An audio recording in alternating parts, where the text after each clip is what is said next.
parentah mitoha si kabayan.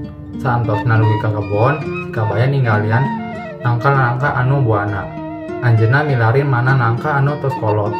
Tepati lami, kabayan ningali hiji nangka anu kolot tur agung. Teras wae diala. Kusabab nangka teh agung, kabayan teh kiaten ngangkatna. Ieu mah ese nandakna, moal kaduga abdi mah. Kabayan nyarios dia hate. Kumaha cara nandaknya itu teh? Saurna deui. Kusabab kebon teu pati jauh sareng warunga, eta nangka dipalitkeun. Cung balik ti payun, kapanan geus gede. Parentah si kabayan ka nangka. Barang dugi ka bumi, si kabayan diteros ku mitona. Nging teh nangkana. Ya kenging atuh, nya agung tur tos kolot. Saur kabayan. Mana nangkana? Anjeun datang longo, tumaros mitoha. Har, nah teu acan dugi gitu. Pada geus balik ti payun tadi tambela. Ari anjeun tong sabueureurang.